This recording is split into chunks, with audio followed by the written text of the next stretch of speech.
जय श्री कृष्ण दोस्तों, आपने सुना तो होगा हर सिक्के के दो पहलू होते हैं। एक दिख जाता है, एक छुप जाता है। पर कभी ये सोचा है कि एक सिक्के की कीमत और उसका सफ़र कैसा होता होगा? यही दर्शाने के लिए आज मैं सोनिया बंसल एक काल्पनिक कहानी द्वारा एक मिडिल क्लास की गृहिणी और एक गरीब बच्ची कैसे दोनों के विचार और आत्मा में परिवर्तन एक सिक्का लेकर आता है और उनकी स्थिति को बदल कर रख देता है, यह बताया है। घर के ज़रूरी सामान लेने के लिए मुझे हर रोज़ ऑटो से जाना पड़ता था। रास्ते में एक सिग्नल लगता था। उस सिग्नल पर लाचार गरीब भीख मांगने के लिए उन रुकी गाड़ियों की ओर हाथ फैलाते नजर आते। उन्हें देखकर मुझे एक ख्याल आया कि ये सब इतने असहाय से क्यों है। इस सोच में जब मैं डूबी हुई थी तो अचानक एक बच्ची ने मुझे स्पर्श किया। अपने हाथ फैलाकर मुझसे कुछ पैसों की आशा की ताकि वो अपना पेट भर सके। उस वक्त ऑटो वाले को देने के अलावा मेरे पास छुट्टे पैसे नहीं थे, इसलिए वह निराश होकर मेरे पास से चली गई और उन रुकी हुई कार की तरफ आशा भरी नज़रों से देखती कि कोई दया करके कार की खिड़की खोलकर अपने हाथ बढ़ाकर उसको कुछ दे दे। उस बच्ची का उदास सा चेहरा कुछ देर तक मेरे आंखों के सामने घूमता रहा, मानो मेरे दिल को दया के भंवर में डुबो रहा हो।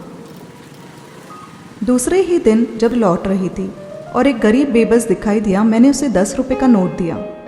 जैसे ही मेरे हाथ से उसने पैसे लिए तो वो बच्ची जिसे पहले मैंने देखा था मेरे पास आकर बोली, मुझे भी पैसे दे दो ना। उसकी आवाज़ ने मुझे पर्स को टटोलने पर मजबूर किया, पर अफसोस बस 1 रुपया का सिक्का ही मिला। मायूस भरे चेहरे से मैंने उसको हाथों में वह सिक्का थमाया, पर यह क्या, इतने में वे खुश होकर वहाँ से चली गई। अगले दिन से मैंने उसके लिए सूखे नाश्ते बिस्कुट अपने पर्स में रखना चालू किया। जब भी वो नज़र आती मैं इशारा करके बुलाती और उसे खाने के पैकेट थमा देती। ये सिलसिला कुछ दिन तक चलता रहा। एक रोज़ वह सिग्नल पर नज़र ही नहीं आई। कुछ देर बाद जब मैं लौट रही थी वो बच्ची एक गुल्लक के साथ नजर आई। जाहिर है उस गुल्लक में एक एक सिक्का उसने जमा करके भर रखा हो।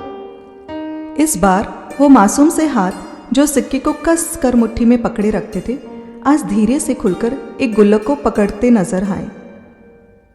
1 सप्ताह बीत गया, वो लड़की फिर गायब थी। सुबह एक दिन जब मैं मंदिर गई थी तब मैंने उस बच्ची को किताबों के साथ पाया। वो उनमें से एक किताब में बने हुए कुछ चित्रों को देखकर मुस्कुरा रही थी। जैसे उसने मुझे देखा वो किताब लेकर मेरे पास आकर बोली, मुझसे किताब खरीदोगे?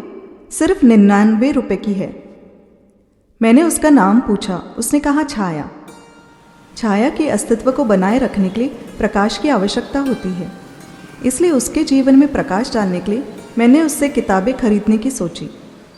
उस वक्त एक किताब का मैंने उसे 100 रुपये दिए तो उसने तुरंत 1 रुपया लौटाया और वह अपनी मस्ती में झूमते हुए आगे निकल गई। मुट्ठी में वो 1 रुपया का सिक्का देकर मैं मुस्कुराकर ये सोचने लगी कि ये वही सिक्का है जो कुछ दिन पहले मैंने उसकी मुट्ठी में भीख के रूप में दिया था और आज उसने आत्मसम्मान से कमाकर मेरी मुट्ठी में लौटाया है। यूँ तो किताबें पढ़ने का शौक नहीं था मुझे, पर उस बच्ची की खुशी के लिए मैं उससे किताबें खरीदती गई।